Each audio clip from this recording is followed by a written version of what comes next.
It's the Full Court Press with Eric Frandsen and Jason Walker. Welcome back to the to the show that we're doing right now. Following the local teams, breaking down the biggest games with in-depth analysis and team interviews. There's going to be much higher expectations, sense of awareness of what we bring to the table.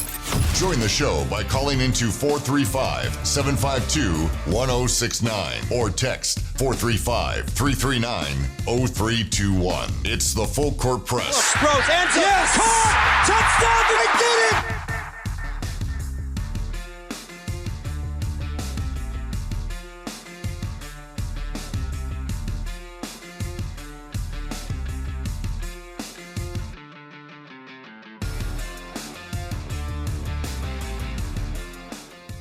Welcome back to the Full Court Press. Second hour here with Jason Walker and Eric Frandsen on 106.9 FM, 1390 AM The Fan, also streaming online at 1069thefan.com and the 1069 The Fan mobile app.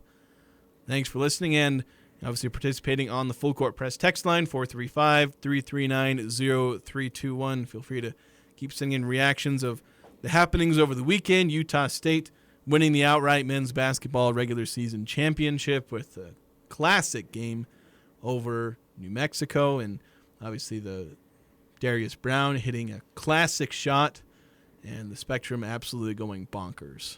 It was fantastic. Yes, the Spectrum magic.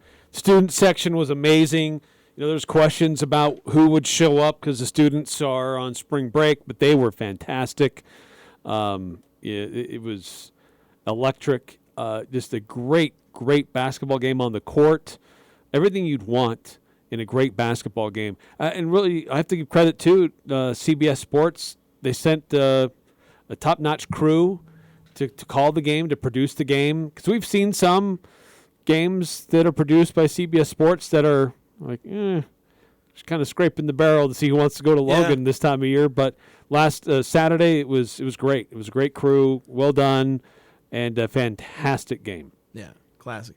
I'm curious, to those who were there or those who could tell, because the student section was absolutely on Jalen House's case all game long. And, well, not even all game long. Pre-game to post-game, literally before and after the game, we're chanting, Jalen sucks, which I had a hard time hearing because I kept thinking of Jalen Suggs, the former Gonzaga and current Orlando Magic point guard. I was like, that sounds awfully like a guy that I know of.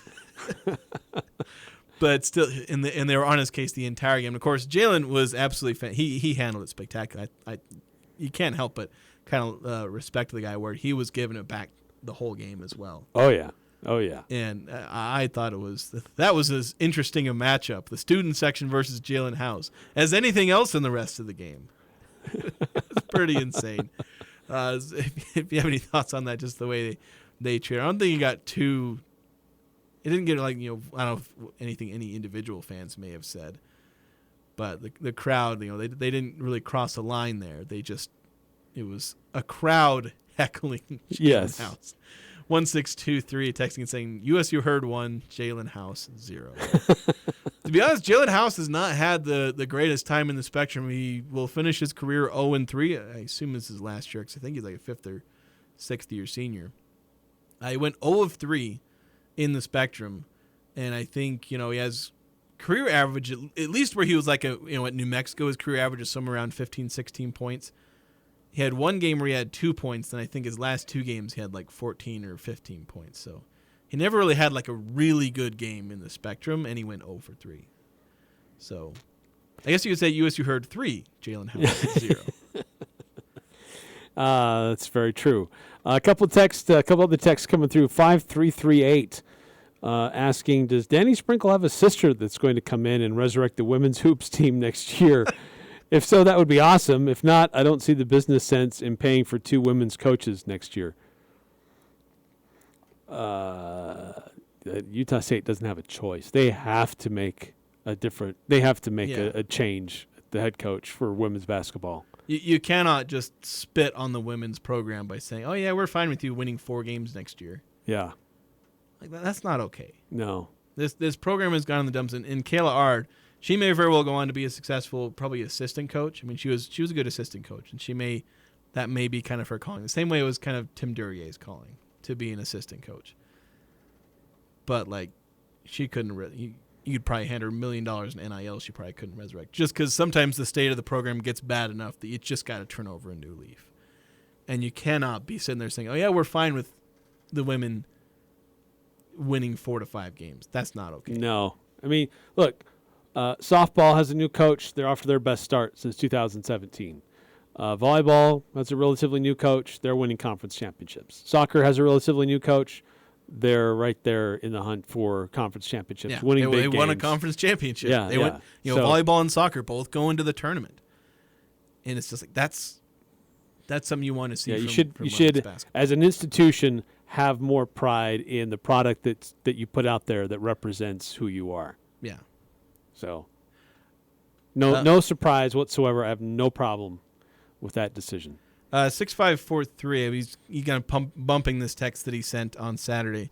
It's nice to be the number 1 seed. Season number 2 should be interesting since we are totally on the road now and have a less than stellar history of playing good teams on the road well. The first game we have should be a win. From there on, it's a flip of the coin. Don't go to sleep against Wyoming. Yeah, that second game, you kind of assume that you beat Wyoming and Fresno State, and that's kind of the plus of being on this side of the bracket for Utah State, is you play the winner of the 8-9 seed, whereas Nevada, they got to play Colorado State. That's a dang tough matchup. Boise State, they got to play New Mexico. That's a dang tough matchup. Yeah. And, Utah State, Wyoming and Fresno State, those are teams that they are capable and have beat both those teams by 20-plus points. Granted, they also had really close games against both teams. That's right. 6543 spot on saying don't sleep on them because these are teams that you need to, go out there and beat, make it easy on yourself so that you can prep for what will be a dang tough matchup against either UNLV or San Diego State. Either a super tough neutral site game or a basically road game against UNLV, a team really rearing to go very hot for a rematch. Yeah. Against Utah State. Yeah, I mean UNLV, they lost their game in Reno, and Nevada had their way with them, but outside of that, they've been very, very hot, playing very good basketball right now. So, but it starts with watching what happens Wednesday between Wyoming and Fresno, and getting past the Cowboys first, or the Bulldogs if that's how it turns out. But Utah State, I think, has favorable matchups regardless of who that opponent is. Yeah. 2603 is saying Aggies ranked in 18th in the AP and 15 in the power rankings. I'm not sure which power rankings these are. So if USU wins out 4 seed, I've been pretty adamant that 5 seed is probably your cap. I wouldn't put 4 seed out of the realm of possibility. I just don't see it. Yeah, it's possible. It's absolutely possible for Utah State. Look, they're 18th in the country right now. You get in the top 16, yeah, you're in the top 4 seeds. Yeah, but you win the regular season. You picked up another quad 1 win on Saturday. You go through this conference tournament. If you win the conference tournament, why wouldn't the top team that won the Mountain West not be a 4 seed? How good the league has been. I think it's just that Utah State, you look at the computer rankings, their average is like 43. Like a lot of them, they're in the 50s. The net isn't even super high on them because I think they're still in the 30s. Yeah, like 32. Where they're like the 4th team in the Mountain West. Like you make a compelling argument for them to be a 4 seed, but I just don't see it happening. Yeah. Like I don't feel like I can argue against that. It's just that it's possible. That perception just not isn't there. Probable. Even though San Diego State doesn't really have a better resume, I think at this point, like I was defending San Diego State's resume last week, but I think at this point, Utah State's resume is probably better than San Diego State's.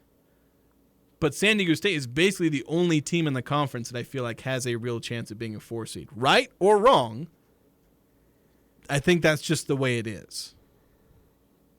Whether we like it or not. Yeah. I think 5 seed is where the Aggies cap out. You can make an argument. I think it would be a compelling argument for a Utah State team that wins out to be a 4 seed. I think that's there. I just don't think it happens. So, You wish. It'd be nice to be by far the highest seed the Aggies have ever gotten. The highest they've ever gotten is 8 seed. They've never done better than that. They've only had one tournament game ever where they've been the favorite by chalk, at least. I don't even know if they were the favorite in that Washington game. I doubt they were. I don't think they were. Even though they had the higher seed, I think Washington was still favored. 9952 says, I'm always afraid of poking the bear. I was waiting for House to light it up. On the flip side, he poked the bear by jawing with the student section.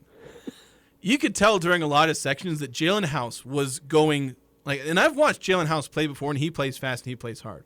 But my goodness, did he so desperately want to hit a big shot? There was a point where he was sprinting down the court, and he would sprint if he had the ball, he'd be looking for a big shot, or he'd be in transition. He'd be jumping up and down, waving his arms pass it to me. I want to hit the big shot. Now he didn't play stupid because of that. He would still make those passes. He would still make the right play, but you could tell he so desperately wanted to hit that big shot. He never really did. He hit some good shots, but some of the biggest potential dagger shots were hit by somebody else. Yeah. And you can tell if it would have been him, he would have been all over it. But he never got that, and obviously New Mexico ends up falling. So, and to be honest, when the students began rushing the court, I was kind of worried. I was like, okay, is Jalen going to get out safe?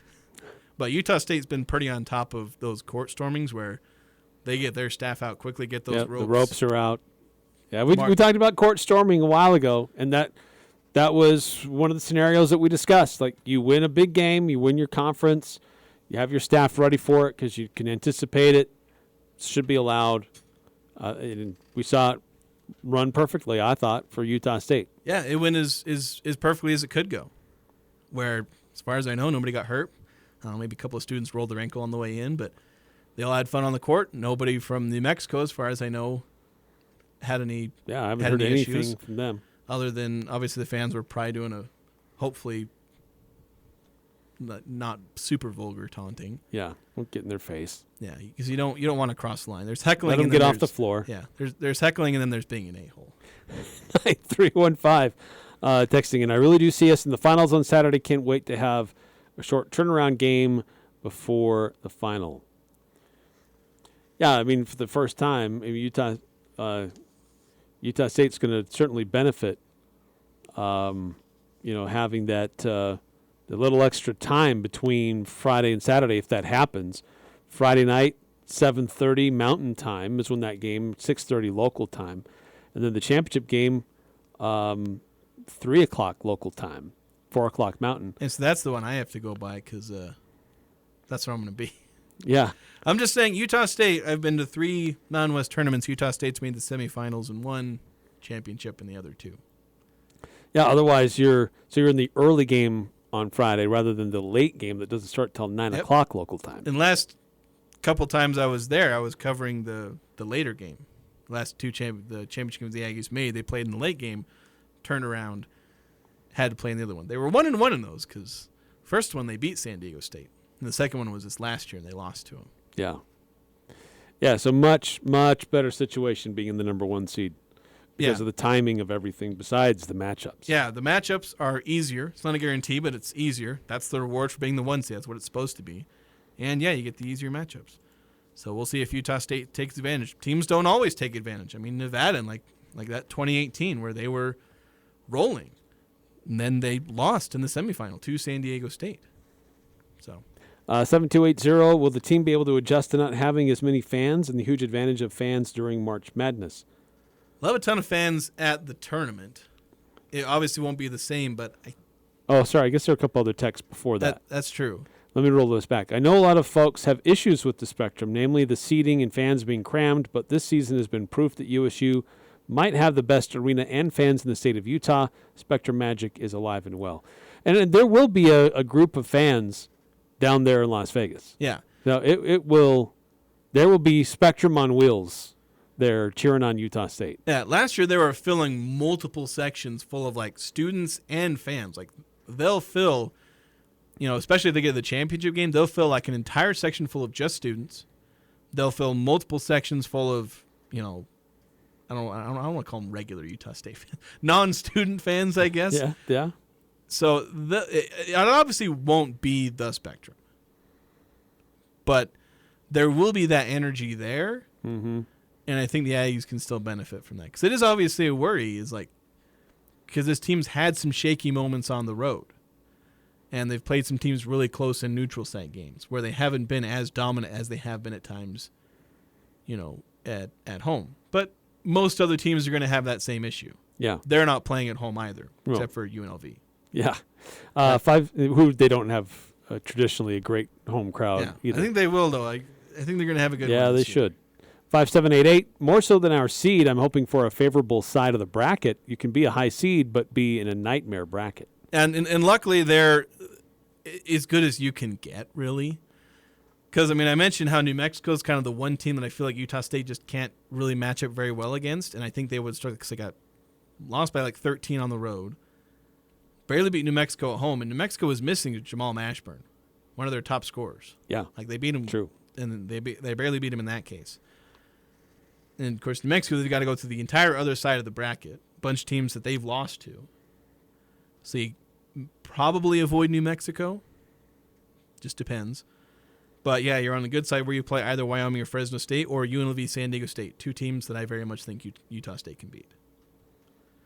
So there's nothing to be afraid of on your side of the bracket, other than the fact that there are two very good teams that one of them you will have to play. Yes. Because you're not going to avoid good teams. No. You never Impossible. do. But the Aggies didn't avoid good teams in their previous, runs to the Mountain West Championship.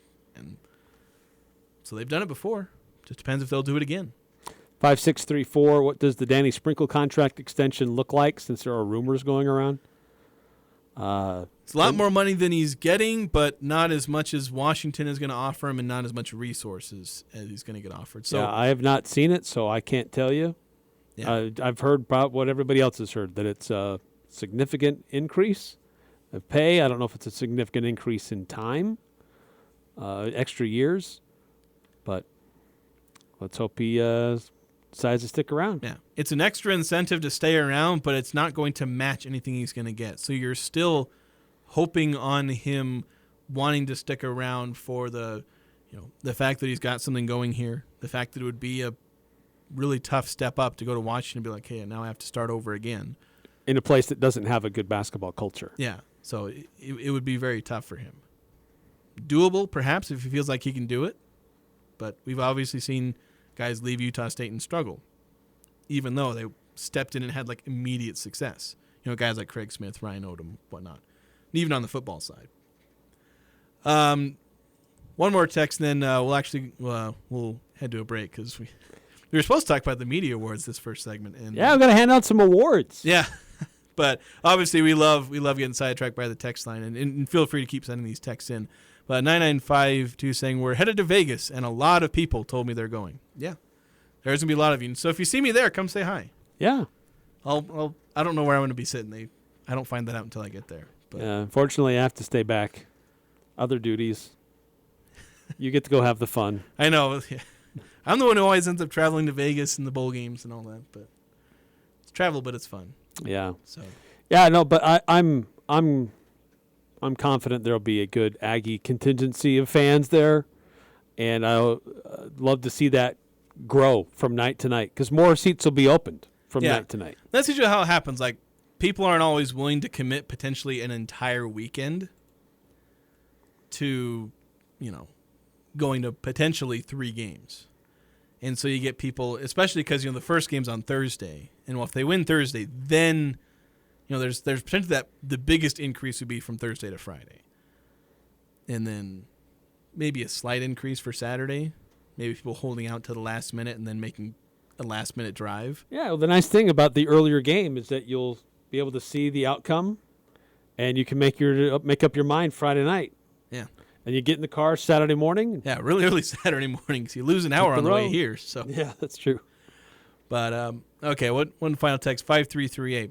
Because Washington may not have great basketball culture, but they pounded Utah State in the NCAA tournament not too many years ago. Yeah?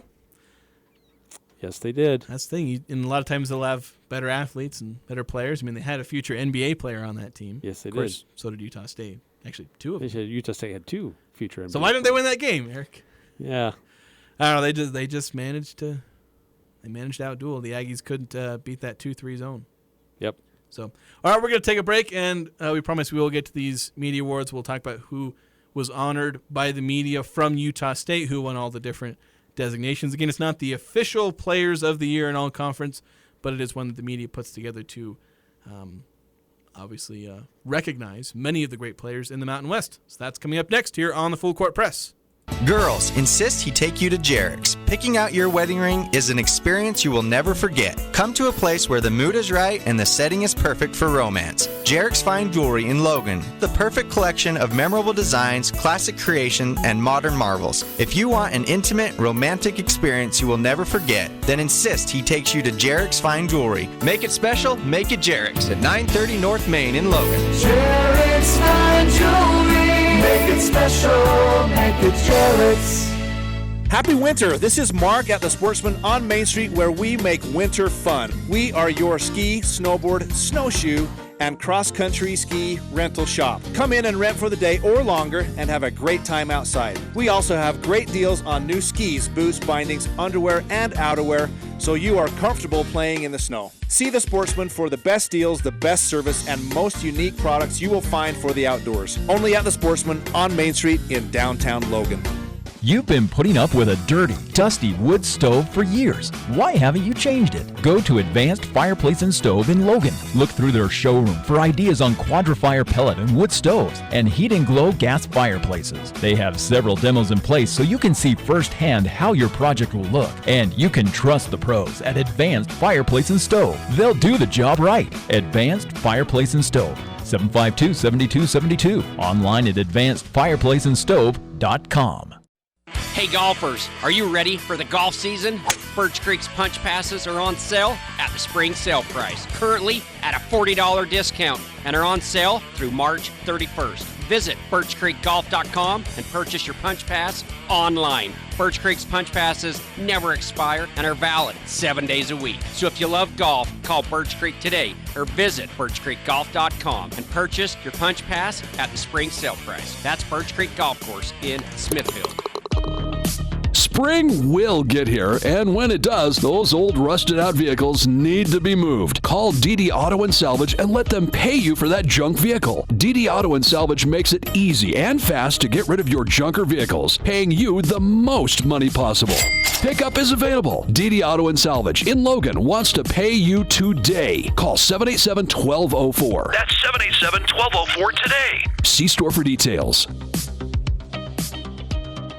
Join the show by calling 435-752-1069 or text 435-339-0321. It's the Full Court Press with Eric Frandsen and Jason Walker.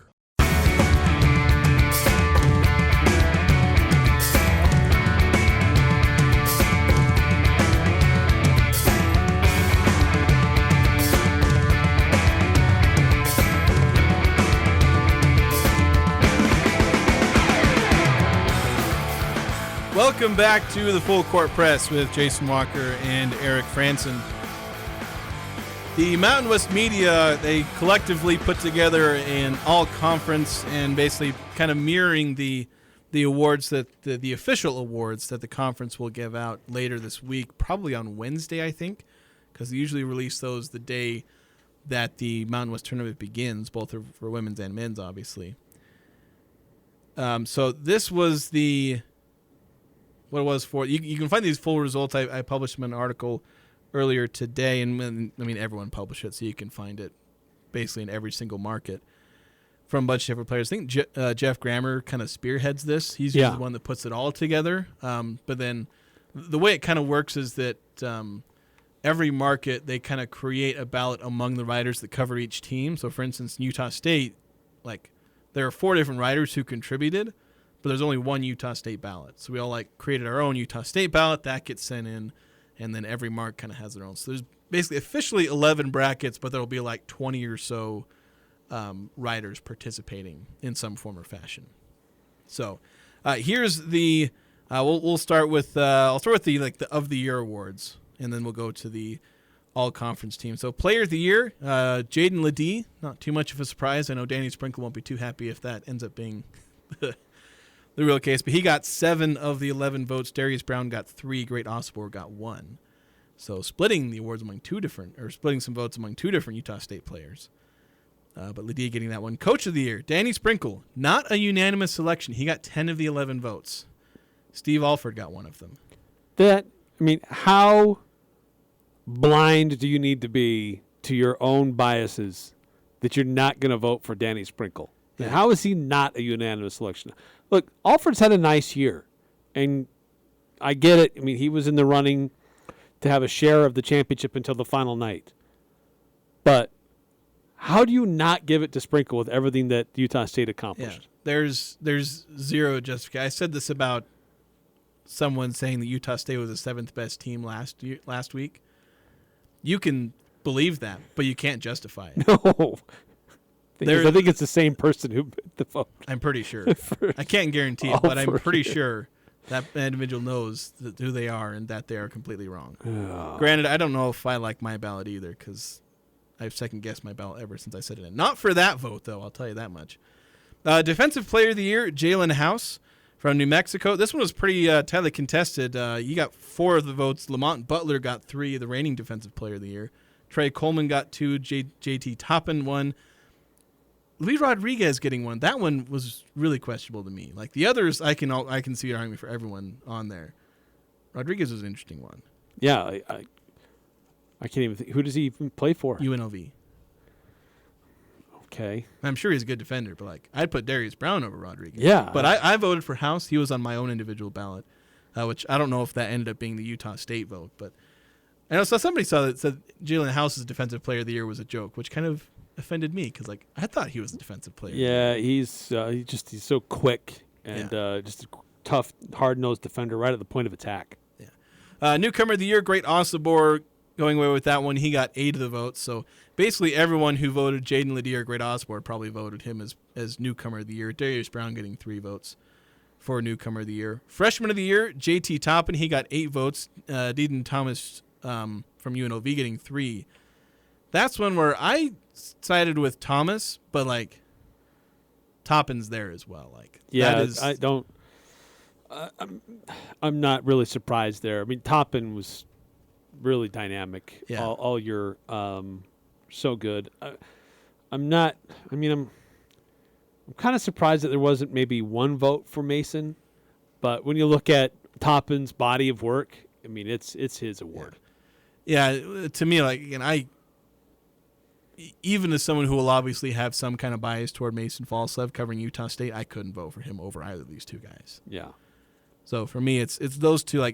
In most other years, Mason probably could have won Freshman of the Year. But this year, just with these 2 guys, no chance. Yeah, Toppin's going to be in running for Player of the Year next year. Yeah, and he's going to be probably getting some votes for a National Freshman of the Year. He'll probably get some votes there. Yeah. Sixth Man of the Year was actually a co-Sixth Man of the Year because there was a tie. Josh Aduje and Mustafa Amzil, I may be butchering his name, of New Mexico, who we obviously saw in action on Saturday. So 2 very deserving. Cam Manyanwu of Wyoming also getting votes, which that result kind of made me feel really good. I went with Josh Aduje, but I seriously considered Cam and Amzil for those were my 3 that I was deciding between. I almost voted for Cam, to be honest, but I ended up going with Aduje. I think he was the leading scorer of 6 men. Amzil was really balanced between points and rebounds, obviously a contributor in a lot of ways. Manyanwu, I think, also had some really good stats because he was 7.7 rebound type guy. So some pretty solid candidates for 6th Man of the Year. But co-6th Man of the Year. Now for the all-conference teams. First team, Jaden Ledee, Great Osborne, Isaiah Stevens, Tyson Dagenhart, and Jared Lucas.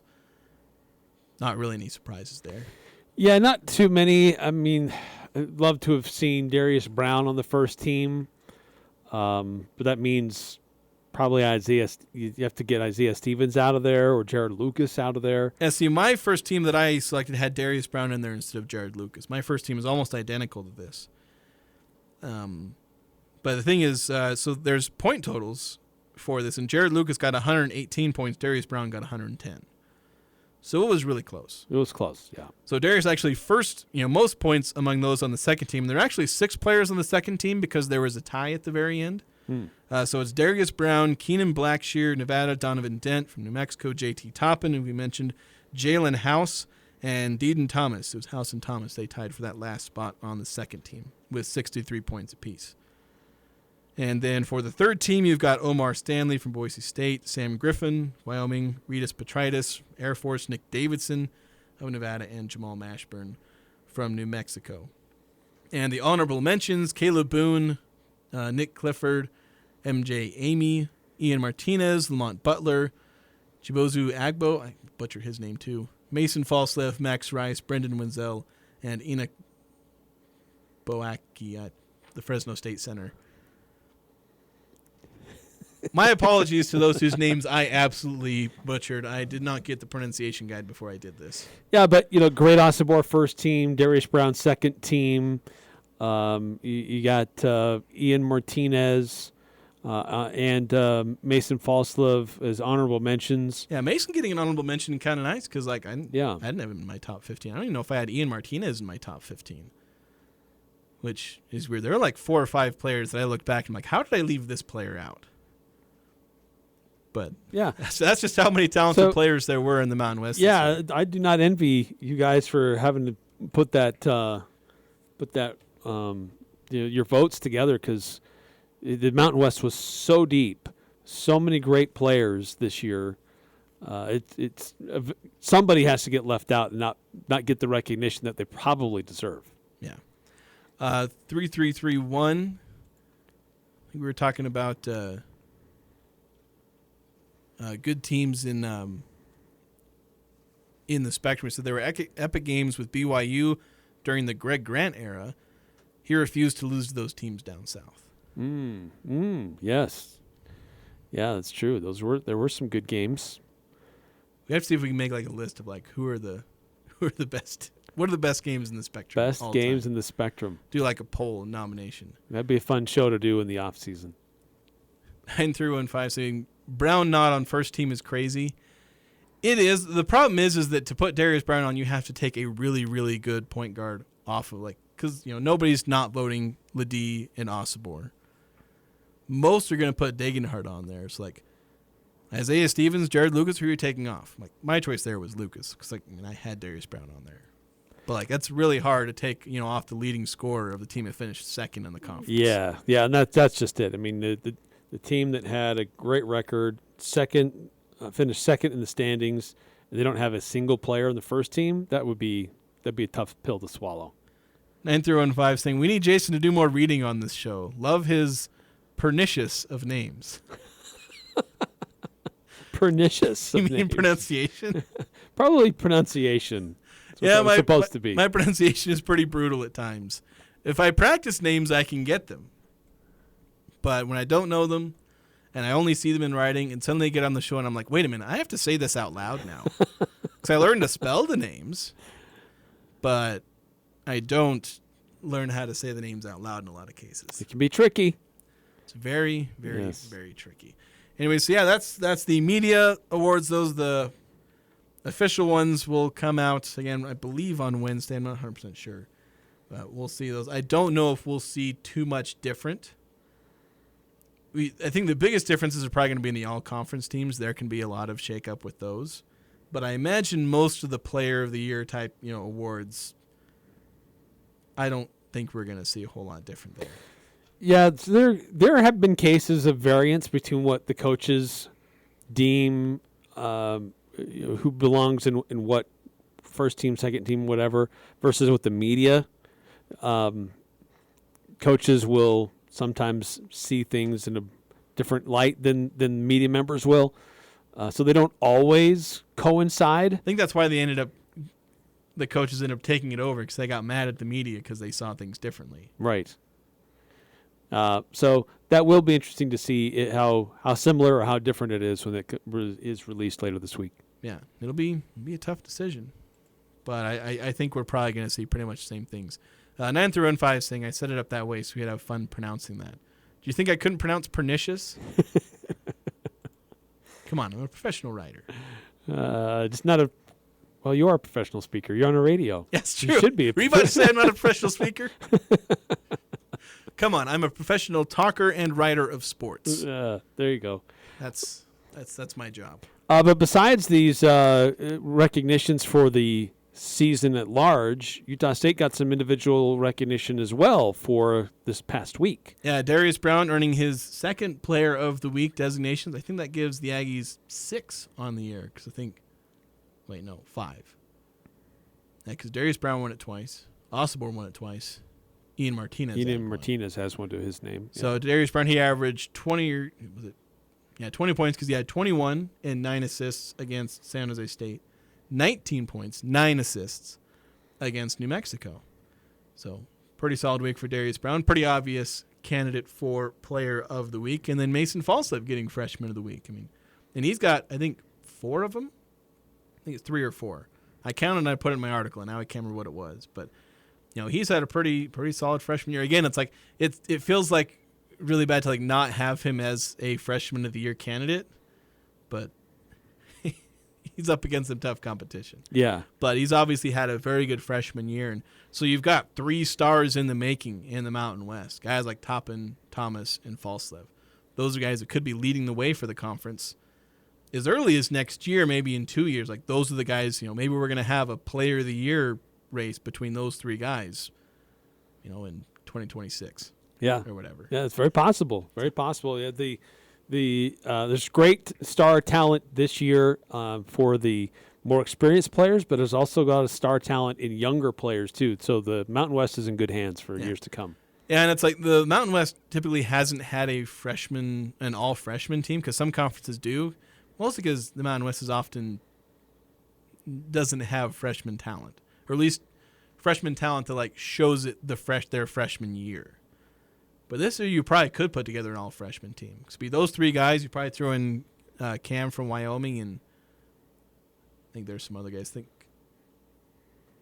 there's probably a couple of those. I'm sure we could probably find 1 or 2 more. But there's a lot more talented freshmen this year. I think I did something earlier this season where I was looking at Toppin and Thomas and Fossil, because they all average double-figure scoring, and I think there's only been a certain number of freshmen averaging so many points. And the Mountain West, I think it was not a whole lot of freshmen have averaged more than 7 or so points, and there were 6 or 7 of them this year. So a lot more freshman contributions in the Mountain West this year. Oh yeah. And some of the best teams had freshman contributions. 2 of the top 4 had freshman starters at guard. The best team in the conference, the team that finished as the regular season champion, had a freshman starting at shooting guard.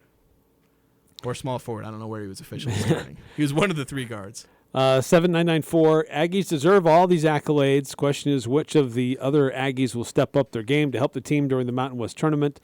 We need someone besides Brown, Osborne, Falslev, and Martinez to step up. Who will be that 5th guy? I mean, if all of them step up, that's fine. You have all of those guys step up, you're going to be in good shape. Yeah, if all 4 of those guys step up their game and are contributing, you've won the Mountain West tournament. No, obviously it is a team thing. You're going to have other guys step up, because you're going to need an Isaac Johnson, because he's going to need to step up. Khalifa Sacco, Josh Aduje. Some of the games where the Aggies have been in close ones, we've seen those guys contribute in certain ways. But well, you don't need Isaac Johnson to be the level of Mason Falslev or Ian Martinez, but you need him to be solid for stretches. And you need Khalifa Sacco to be solid for stretches. And you're probably going to need Javon Jackson to be solid for stretches, because these are a lot of games in a short amount of time against crazy good competition. So the deeper you can go into your roster, the better you're going to be to survive and be able to be competitive on a Friday night and then into Saturday as well. Yeah, it's usually you need 2 of Darius Brown, Great Osborne, and Ian Martinez. If you get 2 of those guys to have a good game, a good or even great game, plus as long as everyone else is at least doing okay. If in the New Mexico game, I guess you got Darius, Great, and Ian actually all had great games. That's part of why you are able to beat New Mexico. But say you get 20 points, 18 points out of both Osborne and Martinez. Well, as long as Darius doesn't go 1 of 9 and Mason only has 3 points, as long as they're still getting a decent amount of points, you'll win a game. But you only need 2 of those guys to have a really good game. But everyone does obviously need to pull their weight and step up. May not be statistically, because we saw Khalifa Sacco have a massive game in, I think it was a San Diego State game. He had a huge impact in like 15, 20 minutes. But he also only had like 2 points and 2 rebounds. Right. But he obviously had an impact on the game in other ways. Played a very significant role in the time that he was on the court. Yeah, and Isaac Johnson's had some of those games where usually you can see his impact statistically because you'll see him grabbing a lot of big rebounds and then hitting like 3 or 4 shots. So we got to take a break. We're a little overdue for one, so we'll continue the conversation. We've got more texts coming in on the Full Court Press text line. Professional speaker, everyone. Let's go to break. Hello, I'm Garrett Tanner, Operations Manager at Cache Valley Bank. With 20 years of banking experience, I strive to use my knowledge to help small businesses overcome any challenges they may face, no matter how complex. My customers are important to me, and I take a genuine interest in understanding their lives. Come visit me at our mall branch or give me a call. I'd love to get to know you and show you what opening an account at Cache Valley Bank can do for you. Cache Valley Bank, member FDIC.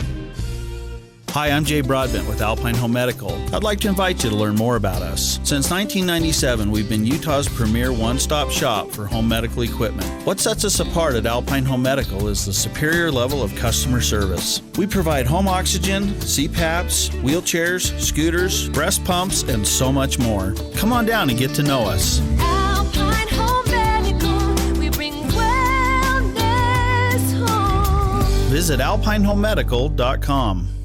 Unlock your media career at this year's Broadcasters Job Fair. Join us on Wednesday, March 13th at the University of Utah Student Union Ballroom from 9 a.m. to noon. Learn about broadcasting opportunities in radio and TV by pre-registering at utahbroadcasters.com. Companies from around the state will be there to discuss job and internship positions, so don't miss this opportunity to kickstart your career in the exciting world of TV and radio broadcasting. It's Wednesday, March 13th. Utah Broadcasters Job Fair brought to you in part by the Cache Valley Media Group. Are you ready for what Mother Nature has in store this winter? Don't let unexpected collisions put a dent in your plans. Accidents happen, and Mako, America's auto body shop, is here to help. They specialize in collision repair, offering quick service without compromising on quality work. They'll have you back behind the wheel in no time, so you can stay ahead of impending bad weather. Trust Logan Mako for top-notch collision repair. Conveniently located on 10th West in Logan. 24/7 towing available.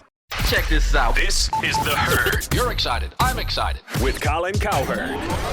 So why did San Francisco lose? I'll throw out to you why they lost. Special teams and bad luck. Kansas City fumbled 5 times, recovered 4. Then you throw in Dre Greenlaw got hurt running on the field. This is The Herd. Weekdays from 10 to 1 on Sports Talk Radio, 106.9 FM, 1390 AM. The Fan. It's the Full Court Press with Eric Frandsen and Jason Walker.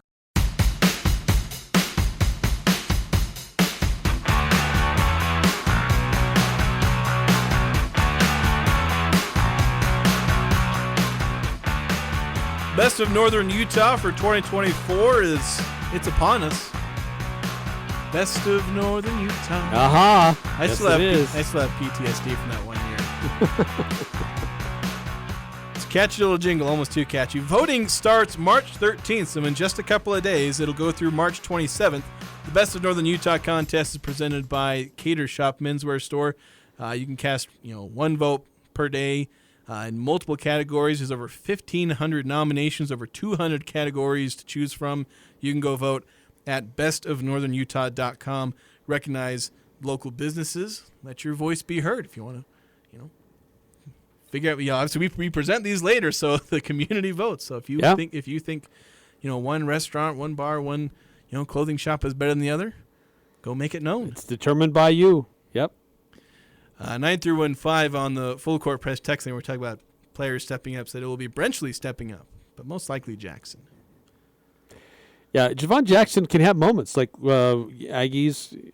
Coach Sprinkle has shown multiple times this season that if the matchups dictate that the Aggies need to go a little bit smaller, Jackson plays a significant role and can play a lot of minutes. Yeah, for instance, if Fresno State ends up winning that first matchup against Wyoming, the Aggies, I bet, will go small. I think maybe some of their bigs have gotten a little healthier now, so I don't think Fresno State will be playing perpetual small ball.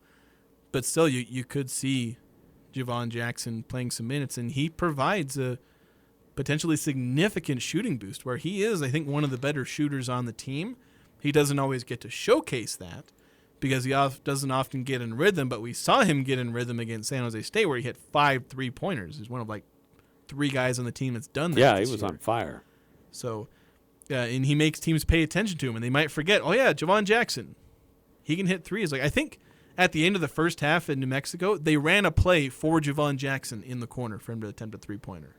Yeah, it looked like he was trying to carry the momentum that he had built from San Jose, but it wasn't there. Yeah, well, he wasn't the greatest pass to him, and so it allowed a better closeout against him. Yeah. So, and obviously the best 3-point shooters only make 40% of the time anyway, so you're going to miss some. But he could, if he hit, when he comes in and he hits 2 3-pointers, 5's obviously the extreme, but when you get 6, 8 bench points from that one guy. I mean, we've seen that when Josh Aduje comes in and scores a bunch of bench points.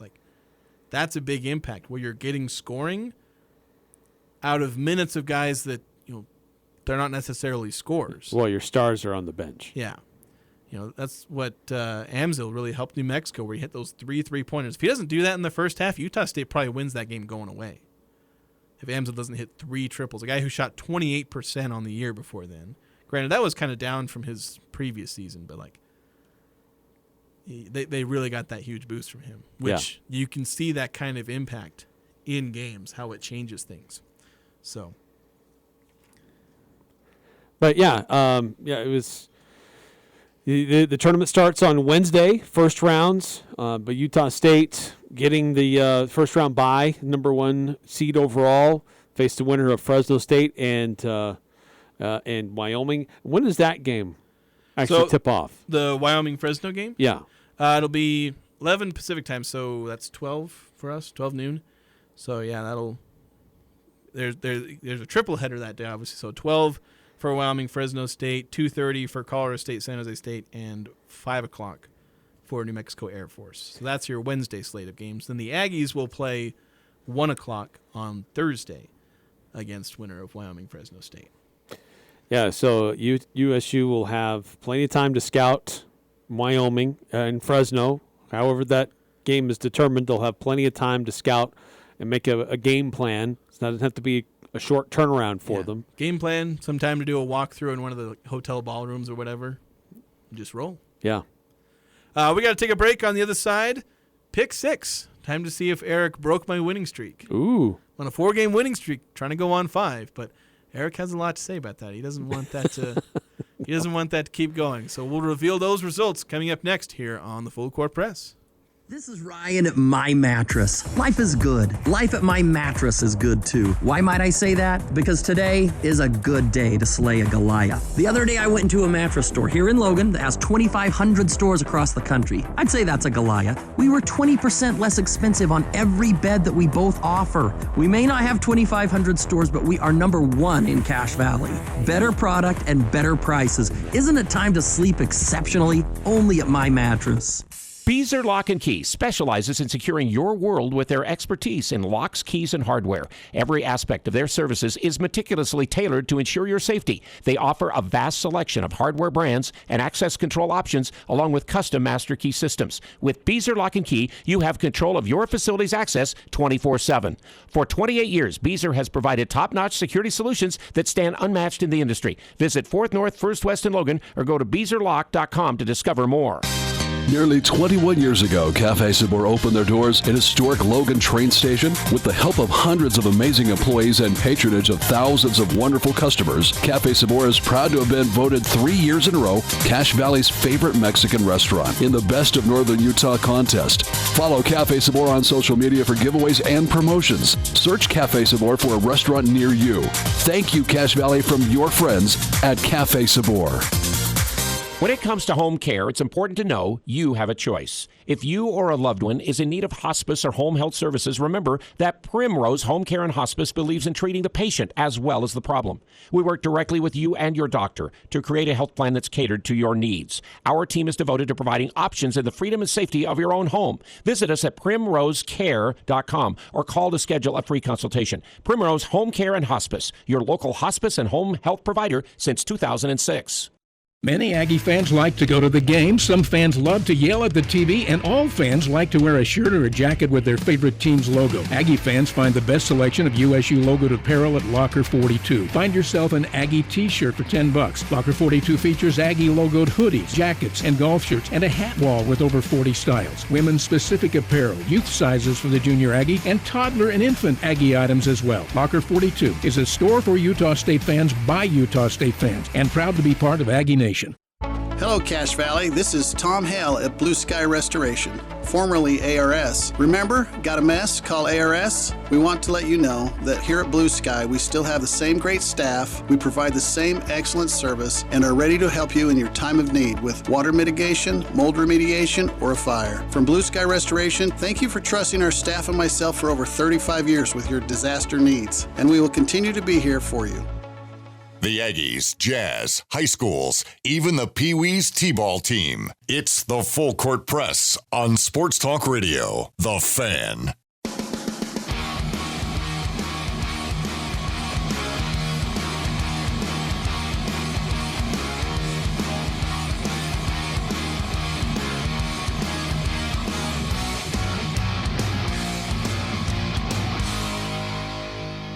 Welcome back to the Full Court Press. We've got pick 6 results to get to. And had to use a couple of backups. So last several weeks just makes me very nervous. Yeah. I've not been doing well. No, you did all right this week. So let's start. We'll go with my lines first. Bryce Sensabaugh, over under 7.5 points against Denver. You took the over, I took the under. Sensabaugh had 16. He looked good. Yeah, he's been good these last few games. Now then we had New Mexico block shots against Utah State on Saturday. I set the line at 6.5. They had 10 in the first matchup, so I thought, probably cause problems. Well, you took the under, I took the over. New Mexico only had 2 the entire night. And then we had Great Osobor combined points and rebounds, 25.5. We both took the over, and he had 21 points, 12 rebounds. So crushed it. Yeah, pretty well. So you're up 3-1 here. Jaden Ledee, free throw attempts on Friday against Boise State. Set the line at 12.5. I took the over, I took the under, you took the over. He only had 7. Colin Sexton, points and assists against Denver. You set the line at 26.5. I took the under, you took the over. He only had 21, 17 points, 4 assists. And then Nevada, 2.5 against UNLV. I had a line set a little higher, although you ended up doing this line. I took Nevada to cover. You took UNLV. Nevada won by 10. So I win again. Curse you, Nevada. Yeah, it's your own fault, man. You would have won the tiebreaker, though, if it had gone to a tiebreaker. Yeah, That's no consolation. It's like salt in the wound. So I'm on 5 straight weeks at pick 6, doing pretty good. This has to change. It does. Am I going to have to print another one of these? I know. I need to do something special for you. See, does it say how long is it? I can't remember how long that. Where did that certificate go? It disappeared from its spot. I don't know. We got different people in here sharing studios now. Oh no, it's still here. It got hidden. Oh, I didn't say how long the win streak was. It just said. It just says congrats on your victory. Congrats for breaking the streak. Yeah, just for your victory in pick 6, because it had been like 3 months. We didn't do a pick 6 every single week during that stretch, but I'm pretty sure it was like 11 or 12. Yeah, it was long. It was very long. So I was very not used to having somebody else make having, intelligent picks. having to actually try and pick 6. I don't know. Usually it's me, sweeping things in the summer because you always do your baseball lines, and I have those lines locked down the way you do them and the way they often go, however many strikeouts somebody gets. And usually we get, again, because like we did the picks for football, like the score predictions, and you kicked my butt in that one. Yeah. So. Well, it'll even out at some point. At some point. Maybe. I don't know. It never evened out with you and Ajay. Oh. We had Ajay pick for you one week. Yeah, that's right. That didn't go very well. That was the start of my win streak. I went 6-0. I had a perfect week. Or maybe it was 5-0. I can't remember. It was about a perfect week as I could have. And you struggled a little bit. Yeah. But thanks, everyone, for listening. Obviously, a fantastic show. A great moment. Great weekend for the Aggies. Not perfect, obviously, with the fairly embarrassing firing of Kayla Ardit not being released in the most positive fashion. Yeah.